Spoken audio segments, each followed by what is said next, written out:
Well, a very happy Monday, and welcome to another episode of the TNC Sports Talk. My name is Justin. Today is January 19th of 2026, and I want to wish everyone a happy Martin Luther King Jr. Day. For me, this is a day that redefines the meaning and the overall impact it has for me each and every year, because it means something every year to me. And as I get older, as I learn just new stories and I listen to things, it speaks to me, speaks volumes to me. So we will share a little bit about Martin Luther King Jr. today and honoring his legacy that he left behind in the civil rights movement. But I hope everyone had themselves a good weekend. Out here's been kind of pretty frigid, and one thing that I've learned is that there's different types of cold.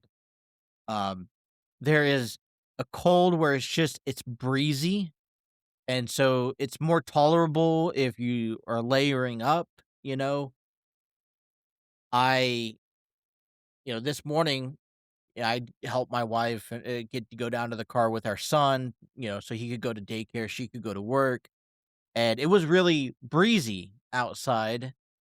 It was tolerable, something I wouldn't wanna go spend 2 to 3 hours in, but, if I had to be out and about just enduring the wind and that coldness, sure. But then there's ones where, your fingertips, the areas that don't get a lot of blood pumping through them, they quickly, instantly get cold, and it becomes very difficult. Your joints and muscles begin to tighten up, and it becomes difficult to move, and every movement you make begin to hurt. It's not arthritis, but it creates some sort of internal pain that is annoying and aggravating at times, and that's the cold that I struggle dealing with throughout the week. As we do these shows. Afterwards, I'm in, post editing about 3 to 4, and my fingers, you could just feel, 'cause it's not igloo cold, but it's cold enough where I could feel it in my fingers and hands. And so where I'm at, I'm the type of person that will like to save a little bit on electricity. So if I don't have to have the heater on as much, then I wouldn't, because I feel like it runs a lot, especially throughout the winter time. And gosh, you talk about a Duke Energy bill. I can back in, I think, November or December, I got a bill for like $40. I was like, woohoo, yeah, that's great. But during the summertime, it's nearly about 300-400, because I end up, running that AC, and I have it set to 78 and it runs. But, when it gets hot out here, it gets hot. I live on the third floor. So, the heat rises, that kind of helps. But then, it stays hot during the summertime, and we don't get that AC. But I had a good weekend. Went out to do a photo shoot and host interviews for Enlightened Studios at the Price Hill Library, which, I want to thank just a lot. It was the first time there. It's kind of a little small, but they stack layers, so all their rooms are kind of upstairs, and very understanding, very compromising. They're a great attitude, great set of people. Love the location, and if you ever, I encourage you, to stop by when you get a chance to, if you haven't gotten a chance to go out to Price Hills Library, to stop by, check them out. It's part of the Cincinnati libraries all around town. But we had a photo shoot for cast and crew members for their upcoming production, Grassroots, and kind of had a morning of it, and things went very well. It was all a learning experience, but I had fun. And one thing that I take away the most is, as I get a chance to talk to these people, and if you guys want to, support and check out Enlightened Studios. They will be these interviews are in post production, so there's a chance once they get published, I will definitely share them on my social media accounts, my personal one. And just one thing that I've learned over these conversations, just being able to listen to the stories and the similarities that we find ourselves in, that they're not too far apart. Like, this is a group of people that are their goal is to put out a production here at the end of February and deliver a message for people to resonate from. And they come from all shapes and different backgrounds that become inspiring, captivating. It's like, where have you been all my life? I need more of that, energy and vibe surrounding my life.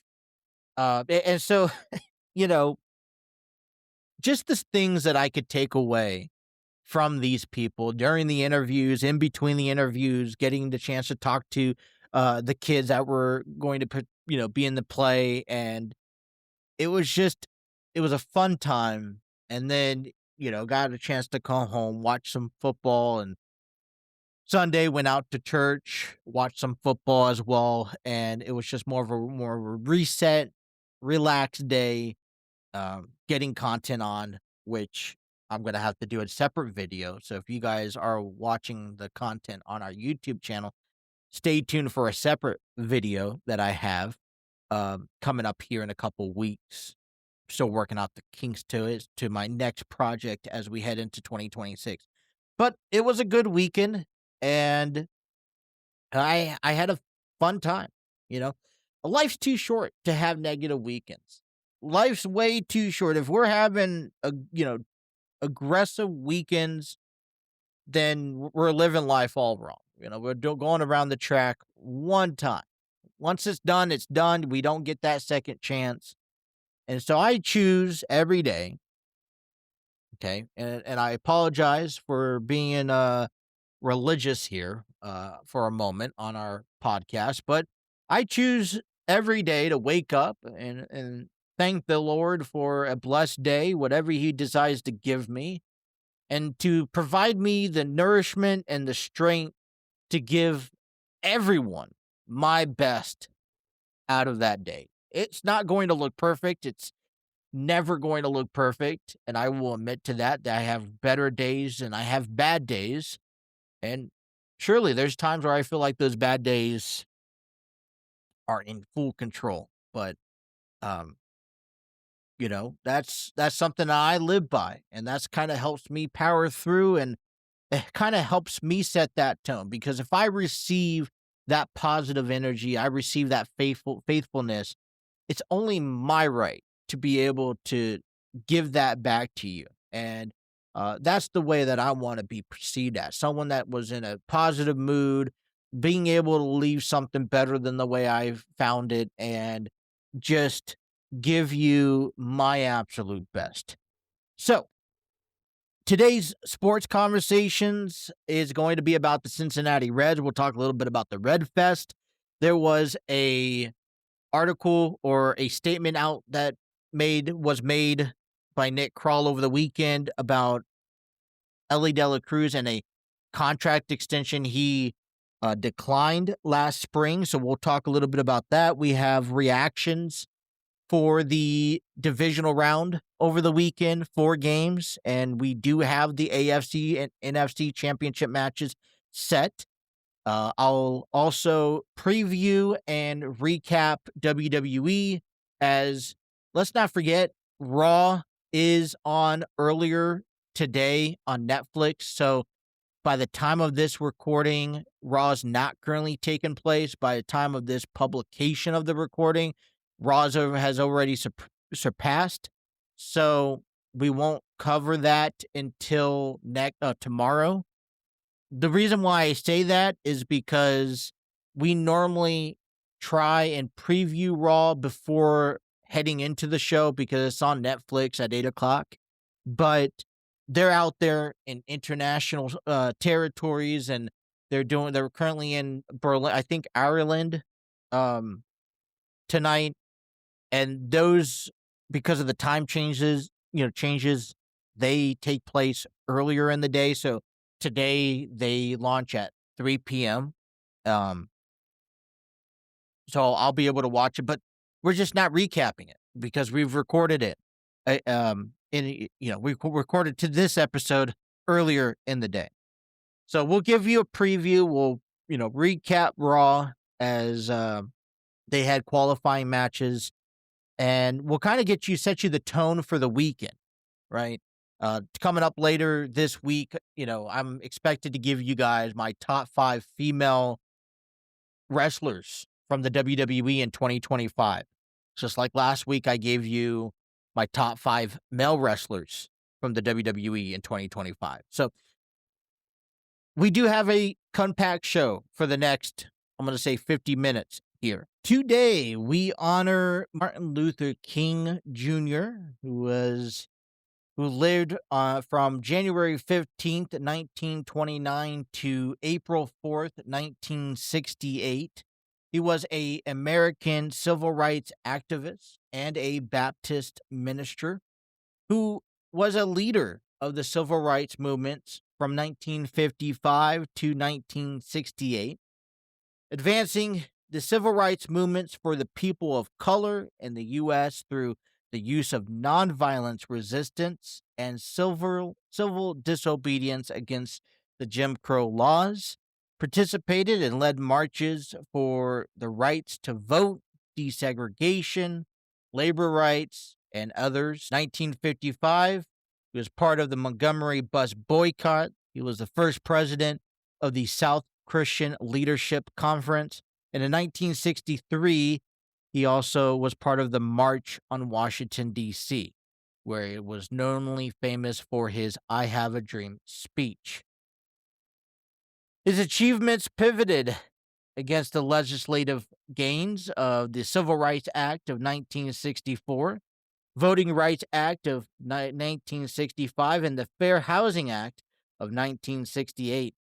He was planning on a national occupation of Washington, D.C. to be called the Poor People's Campaign, but was assassinated on April 4th in Memphis, Tennessee. King was recognized as a holiday back in 1971 and became a federal holiday back in 1981. A lot of his movements and speeches led to around the Bible's the themes that focused on strength, peace, and hope. One of my favorite ones he had was coming from Isaiah 40, 4 and 5, where it talked about, I'll just read you these quotes real quick. Every valley shall raised up, every mountain and hill made low, the rough ground shall become level, the rugged places a plain, and the glory of the Lord will be revealed, and all people will see it together, for the mouth of the Lord has spoken. So Martin Luther King is a resemblance and is a reminder, is a visionary of what many people have always wanted to maybe portray towards. But every year he's left an impact on me. The meaning, I find new meanings and new depths behind his movements. And come to reality here. Take a moment and reflect. We still, as a nation, as a humanity, face several simulations compared to what we have had back in the 1950s, 60s, and so on. So it's still today very well a big battle that we fight, and it shouldn't be just recognized as one day. His achievements, his movements are something that is lived through lifetimes and should pave the ways for others down the road. We should be living by this every day. And so that's just my belief, my take. We've seen some greats coming out of sports ourselves in basketball, football, baseball. A lot of it thanks to these movements, to the sacrifices these people made in their lives to give others a better future. We're all just one at the end of the day. And that's similar to what we talk about with sports. You like a team, I like a team, hey, we have our rivalries. I don't, it is, if you are a Bengals fan, you do not like the Pittsburgh Steelers, you do not like the Baltimore Ravens, and you definitely don't like the Cleveland Browns, and respectfully, they don't like us, and that's given. But at the end of the day, we're all football fans, and at the end of the day, we just want the best of the best to give us our best in entertaining us in these sports. So, we're all just a human being. Doesn't matter about the skin color, doesn't matter about what race or entity you come from, doesn't matter about the background. I believe we all are the same. The sooner we can all believe in that, the better life will be as for everyone. All right, let's dive into sports. Been plenty of time not talking about sports here, but the Cincinnati Redsfest took place over the weekend, and they accumulated about 21,700 plus fans over the 2-day span. It outnumbered the last Redfest that took place but back in 2023, so over 2 years ago. It held 80 current and former players, coaches, and staffs. Guys like Elly De La Cruz, Hunter Green, Terry Francona, all got really big receptions. The Redfest highlighted top prospects in Sal Stewart, Alfredo Dunes.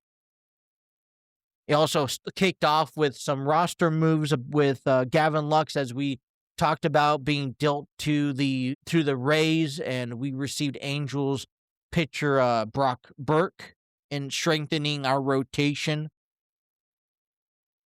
And then, prospects that we could and should be paying attention to heading into spring and throughout the year are going to be guys like Chase Burns and Rhett Lauder. And so this was a moment that, thanks to the convention center and the reopening, and it was worth the wait. It was well received. I think just the fact that we saw Redsfest returned.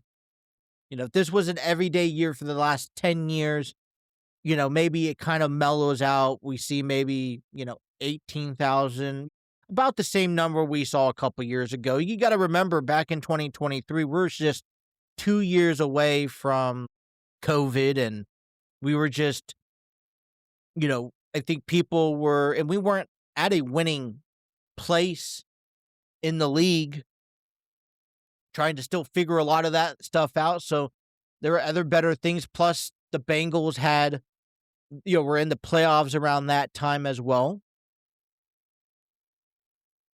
So, I'm very impressed with the turnout.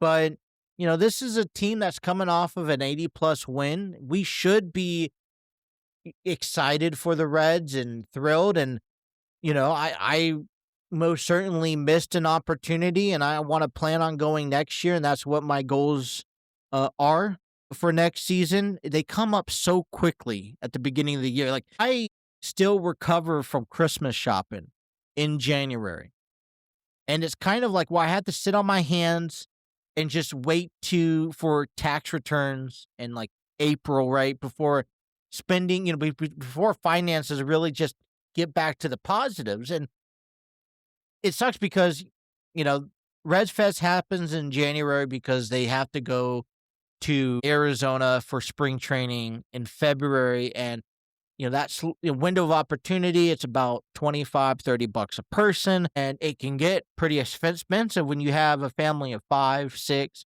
and you want to bring everyone along with you.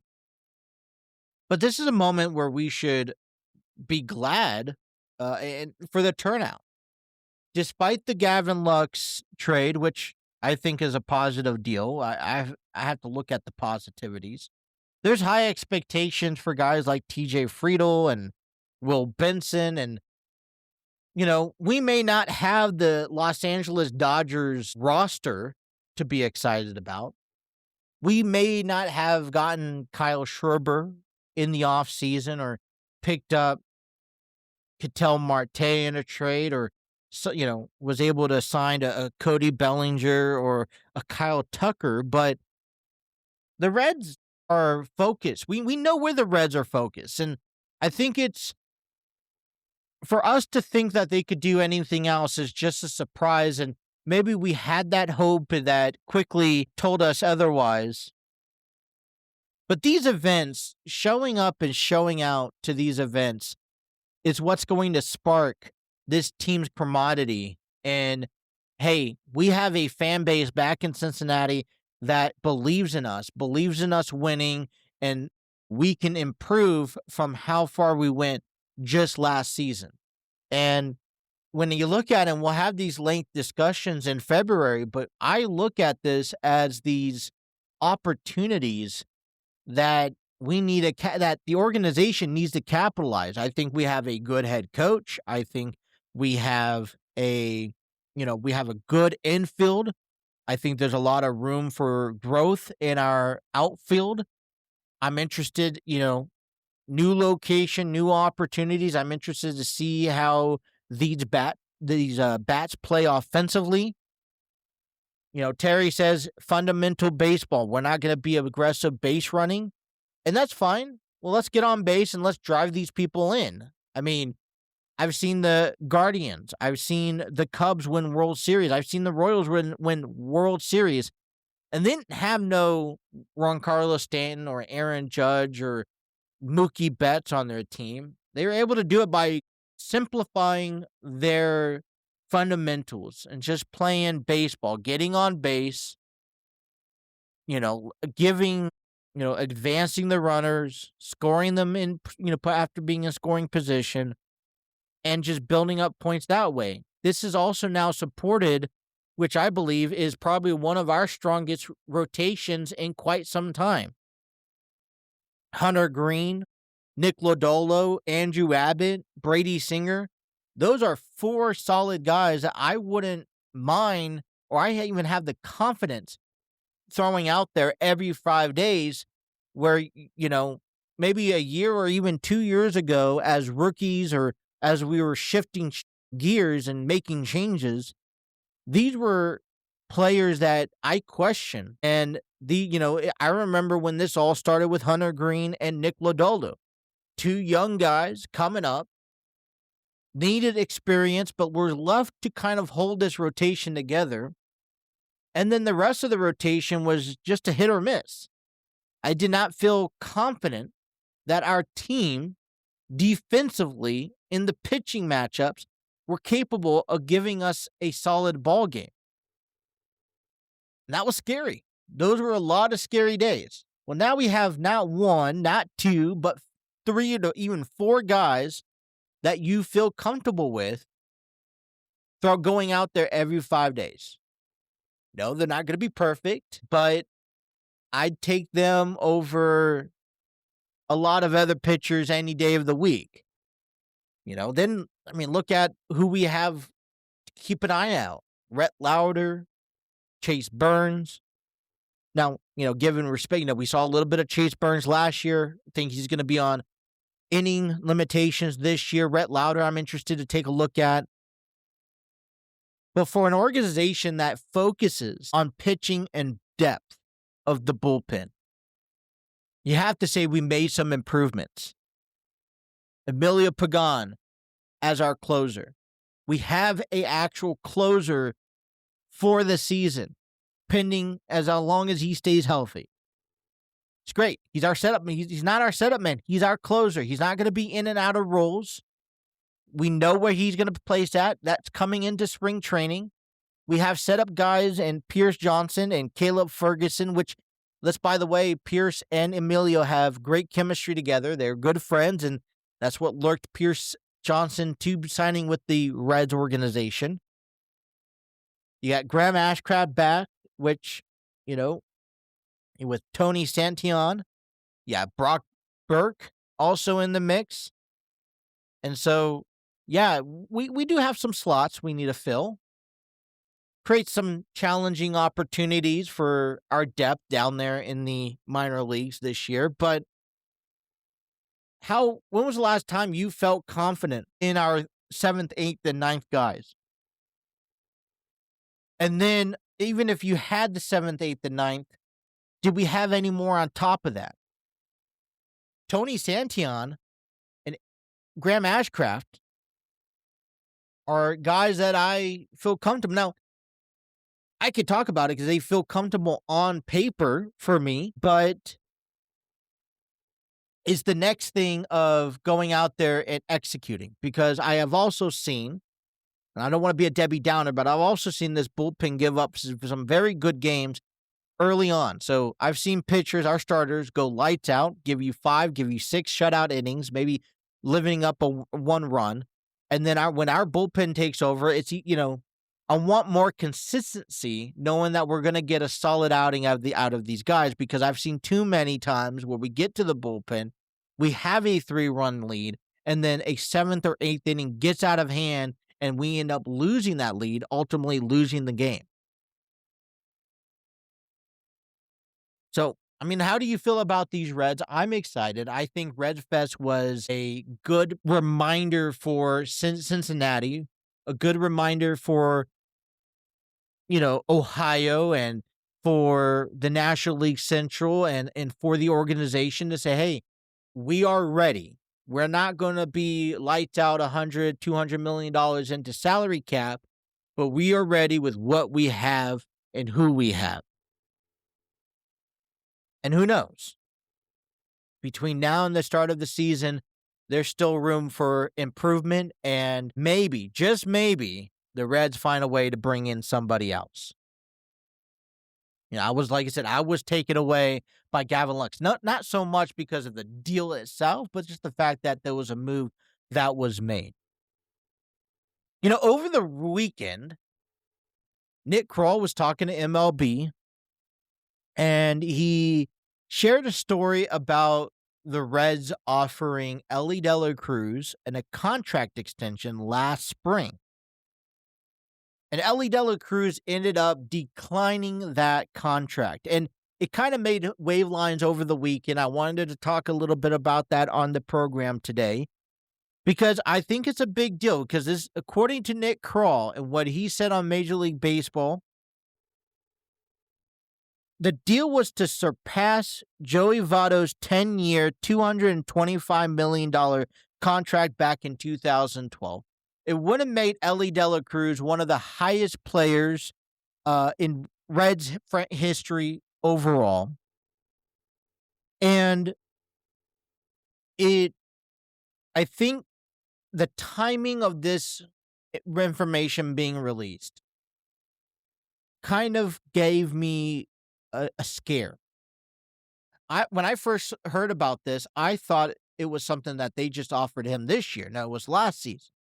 But still, the fact that we now know that Elly De La Cruz declined a contract of at least Joey Votto's magnitude, if not higher, kind of concerns me. If it doesn't concern you, Elly De La Cruz is a good ball player. I think he still has potential to grow. I think that is a lot of weight and dependence on him in this organization as your everyday shortstop, as someone who expects to not have a slump, right? And I feel like that's one thing I really want the Reds to focus on, is creating talent around Elly so that you could take some pressure off of him. I said the same thing years ago with guys like Fernando Tatis Jr. when they signed him that mega deal. That's great. Don't put all the pressure on him That's why they went out and picked up Manny Machado, Xander Bogaerts. They had Trent Grisham at hand. So they picked up talent around him. They took pressure off of him, allowing Fernando to be Fernando Tatis. One thing great about the Dodgers organization that we hate about, but it's great, is that not one person's dependable on carrying them through the season. Not even Shohei Ohtani.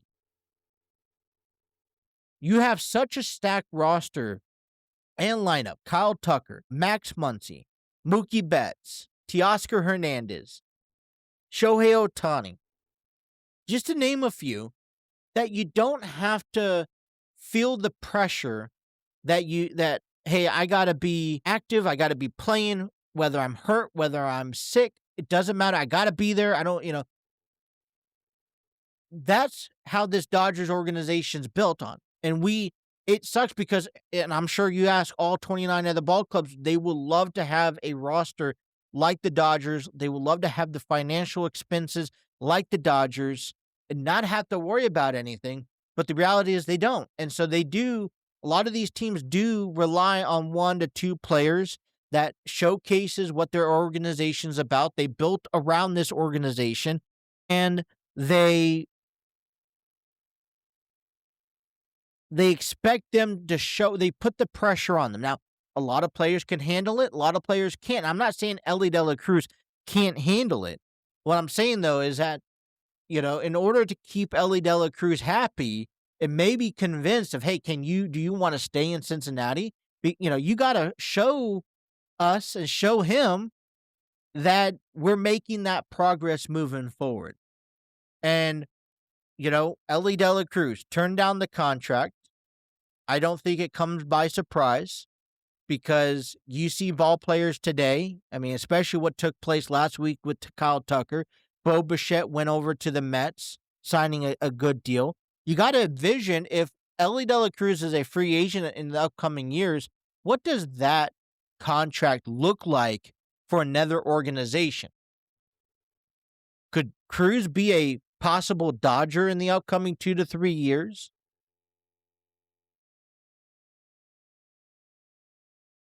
It worries me just a little bit as a fan because we're invested and we're enjoying our time with Elly De La Cruz. I don't want it to end. I know the unfortunate tale of the take is that we don't see the same ball players time and time again. Today's baseball, you spend your time in arbitration and you move on. And I don't blame you for moving on. I don't blame. Who blames Kyle Tucker for signing a 4-year, $240 million deal? But if I'm anyone else on the market who thinks that they're good, if not better than Kyle Tucker,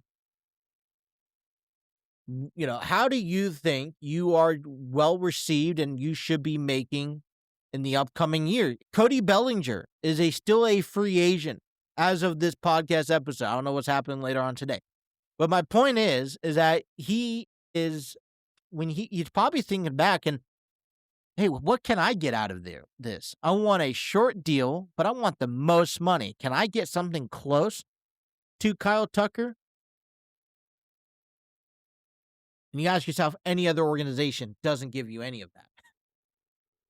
But it gets me thinking about our time with Elly De La Cruz is very valuable. If we're going to win, it needs to win now. There's a good chance that when he becomes a free agent, he does not stay with the Cincinnati Reds. I think if he is one of our players, the conversations I've had with Hunter Green for the past couple years now, if we're going to try to lock him up, either make this blockbuster deal or we may see them on a different team when time comes. And it sucks. I don't want to see that happen, but there's a good chance that we see it happen. All right. The divisional round took place over the weekend. We saw 4 games. 2 of them ended in overtimes and by field goals. The other 2 kind of separated themselves. It kind of threw me off guard by surprise. Buffalo lost to the Broncos 33-30, and I felt like out of all these games, this one would have been a toss-up. Both of them know how to play in the cold. I think Denver has a little bit of advantage, not only having a first round bye, but to have to play in the altitude at their stadium. I felt like the momentum from Buffalo win against Jacksonville carried over, and I thought it was a good game. I thought all of them were good games, but Denver prevailed and they won. And it came at the cost of Bo Nix, as we learned that Bo Nix suffered a season-ending injury. Matter of fact, he's going to head into surgery tomorrow as he fractured part of his ankle, and so the Broncos will be seeing uh, Jarrett Shinham, and I think we've only seen him once for a brief moment back in Week 8, and so it's great to see the number 1 seed advance for the Broncos, but now there's maybe a lot of questions and concerns if you're in Denver. Yes, we have the home field advantage, but you're also going up against a good number 2 seed. The Patriots beat the Texans 28-16. Defense was the highlight of the Patriots win and outcome again. Drake May had a good game, and you know, they feel like they're the most complete team, and I'm not trying to give early week predictions, but what scares me, there's no Bo Nix, so the Broncos offense has been progressively getting better. Now I feel like they're taking a few steps back with a different quarterback, and I haven't seen enough from Jarrett to really be able to give you my opinion on if he could carry this team. The advantage is going to be you're playing in home, you're playing in the cold. Both teams playing in the cold last weekend, but you're also playing at the altitude. But one of the headlines that I'm going to already point out here, it's going to be Jarrett, this new quarterback for the Broncos, taking on the Patriots defense. And is the Broncos offense going to win that battle, or the Patriots defense going to win? Because that outcome is going to more likely win the game and head off to the Super Bowl. We saw a lights out performance by the Seahawks, which threw me off guard as they beat the 49ers 41-6. And, I had a little bit of doubt with Sam Darnold's oblique injury over the weekend, but he proved people wrong and he showed up, and they're probably one of the most fierce teams right now to be threatened with. But they'll have to also face another divisional rival in order to get to the Super Bowl, as the Rams beat the Bears 2017 in overtime. I made sure I watched that game, down to the nail.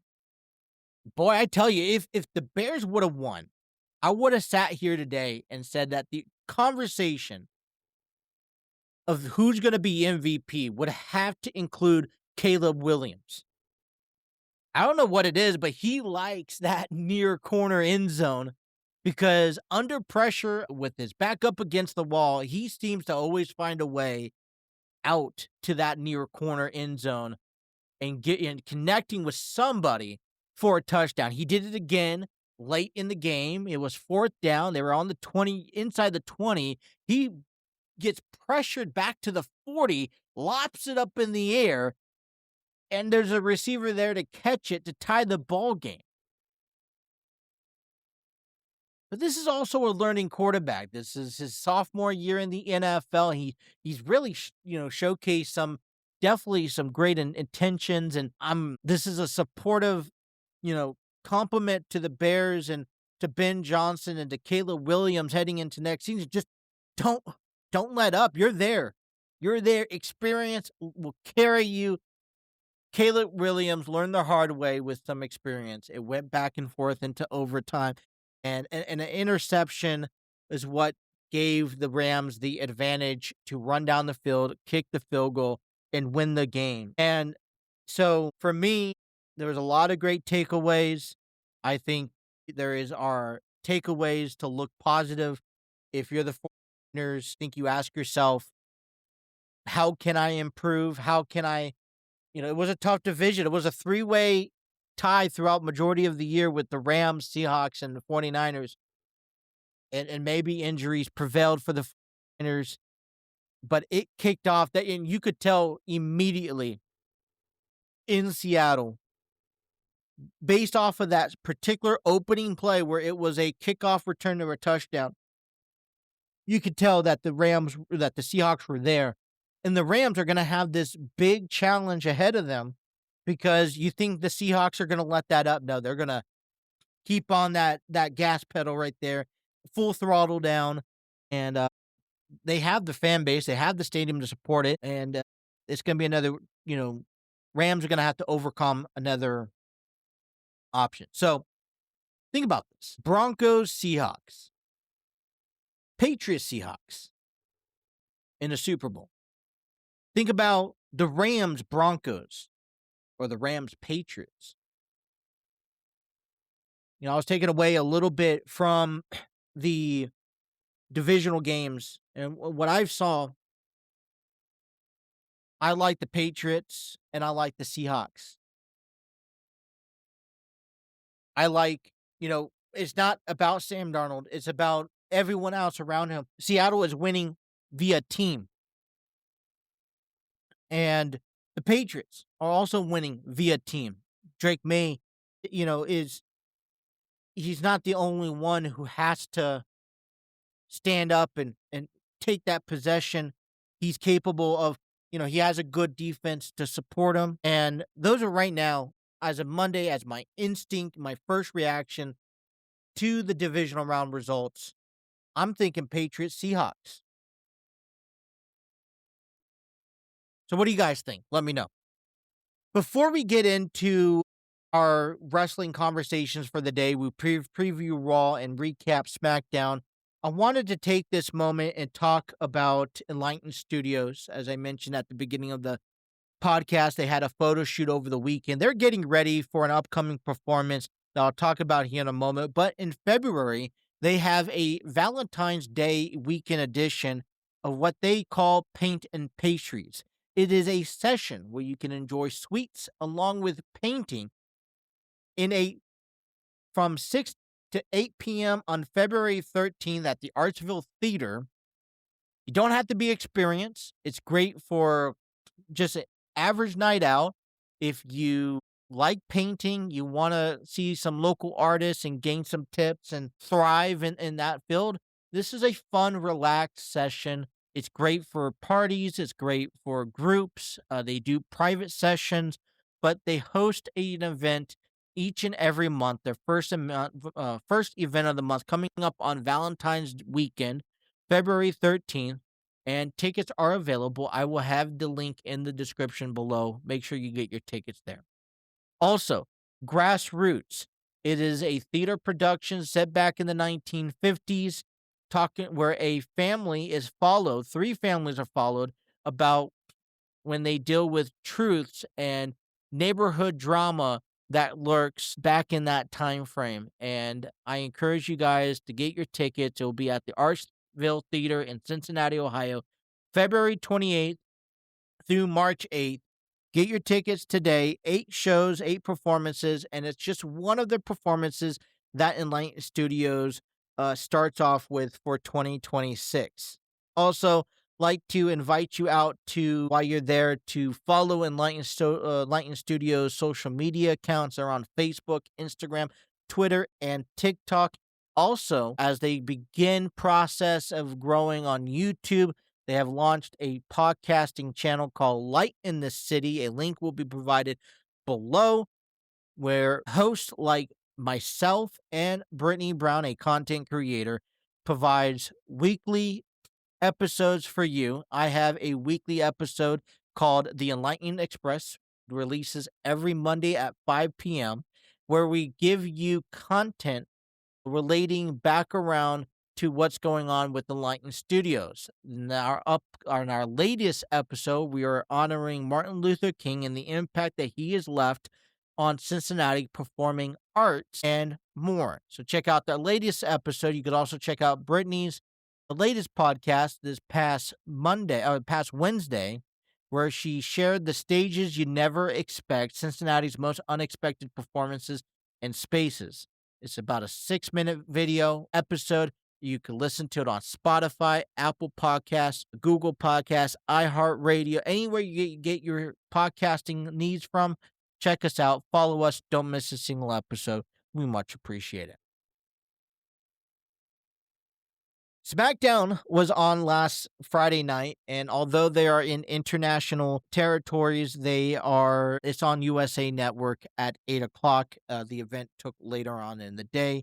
But a couple of things we took away as qualifying matches for the upcoming World Heavyweight Championship, as Drew McIntyre, who won that match about 2 weeks ago now, after beating Cody Rhodes in a 3 stages of hell. He is looking for a new challenger, declined the rematch for Cody Rhodes. And so last Friday, we saw Trick Williams beat Matt Cardona. Damian Priest beat Solo Sikoa. That had a lot of interactions between the Wyatt Six and MFTs, where the Wyatt Six want their lanterns back. You don't mess with the Bray Wyatt and the Wyatt Six's lanterns. You're going to pay.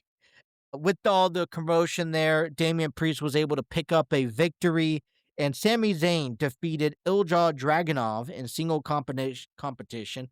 Randy Orton also beat The Miz, so it will be Randy Orton, Sami Zayn, Damian Priest, and Trick Williams in a fatal 4-way match this coming up Saturday on Saturday night's main event. You'll check it out on Peacock. And the winner of that will go on to face Drew McIntyre and challenge him for the World Heavyweight Championship. So, a lot of great matches on SmackDown. We saw Carmelo Hayes retain his United States Championship. Cody Rhodes had addressed the WWE Universe. Although, hey, there is a receipt coming for Jacob Fatu. He was assured of that. He emphasized, since he was not getting his rematch, he is going to focus his attention on the Royal Rumble as he declared his entrance into this year's Royal Rumble. It's going to be taking place in about 2 weeks.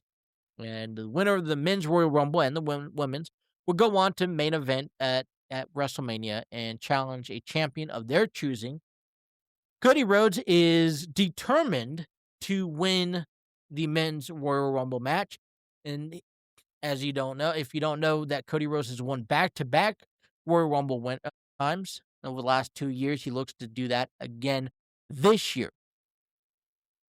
So he looks to win a third one and tie historical records like Stone Cold Steve Austin, who's won 3. I thought that was a bold statement. I don't know if he's going to be able to get to that point, but we're starting to, what we're looking out for is, what are these storylines looking at? So right now, Cody Rhodes, who has entered in the Royal Rumble, he's the first entrance. He is right now one of the favorites to win. He's done it twice. He's done it in recent years. He has a chip on his shoulder, but does that chip get the best of him? And I could see a similarity where it ends up costing him, because his main focus is to get back to the WWE Championship, get back to Drew McIntyre, and not on just winning the Royal Rumble. So that's one thing that we can start looking into heading into the Royal Rumble in a couple weeks. Who are your favorites to win? Also, on top of that, this is one thing you think of.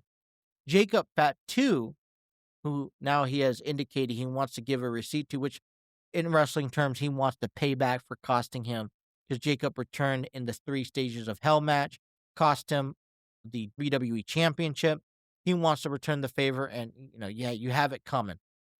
But Jacob could also be a part of this Royal Rumble where he ends up eliminating Cody Rhodes, costing him that unification back with the WWE Championship and winning back against Drew McIntyre. So some things are shifting here. There's some things to think about.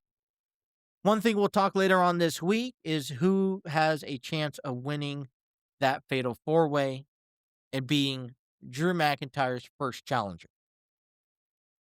Saturday night's main event, on that note, we have seen two matches announced as the number one contender for the world for the WWE Championship in the Fatal Four-Way, as well as Rhea Ripley and Io Sky will defend their women's tag team titles against Liv Morgan and Roxanne Perez.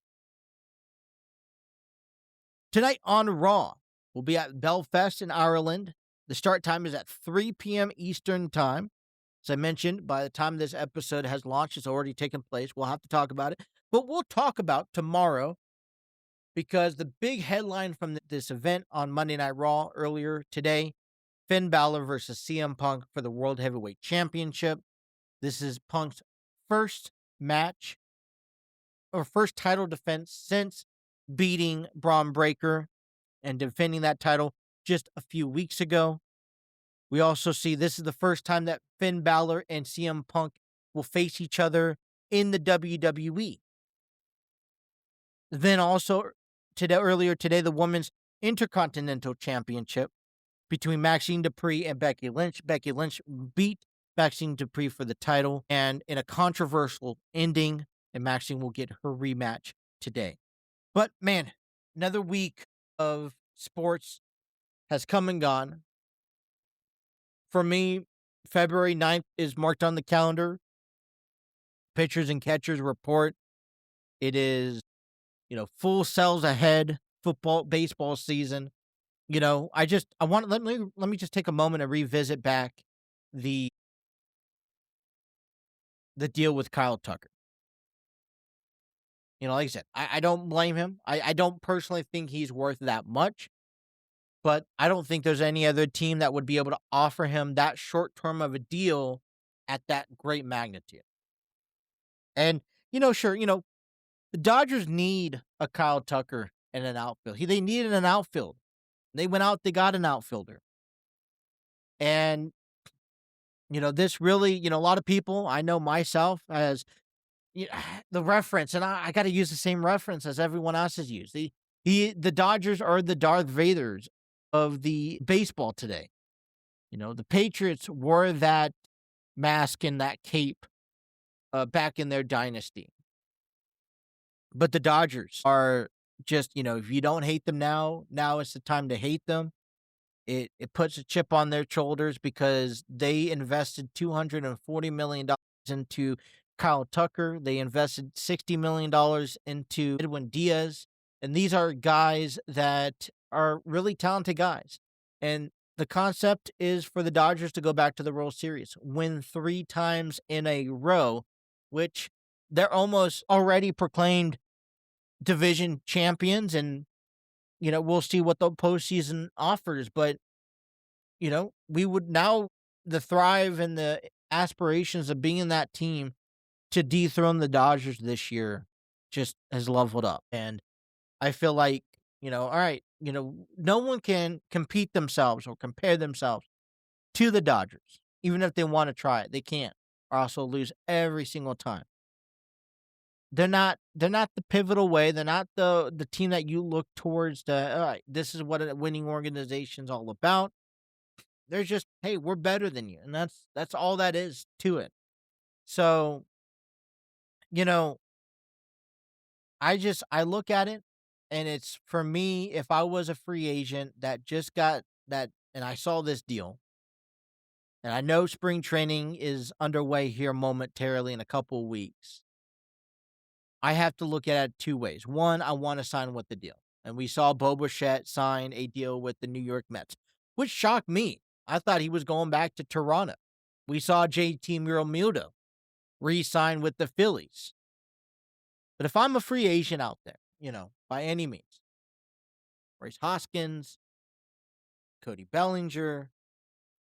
I'm just like, how do I compete? Where do I value myself out for next year? And, I know this is a year away, but CBA agreements are coming up next year. And I think this does call for some conversations about how can big teams like the Dodgers put a fair market on players without making it look impossible for the other 29 ball clubs to even have a chance at. Because that's definitely something. That is about almost twice. That is twice than what the Reds budget is for 1 year. Think about that. Kyle Tucker over the next 4 years is going to make twice as much as what the Reds players make combined this season. Combined. That's crazy. That's over half. That's what? You divide that by 4, that's about $60 million a year that Kyle Tucker will receive. That's over half of what the Reds have available at $115 million.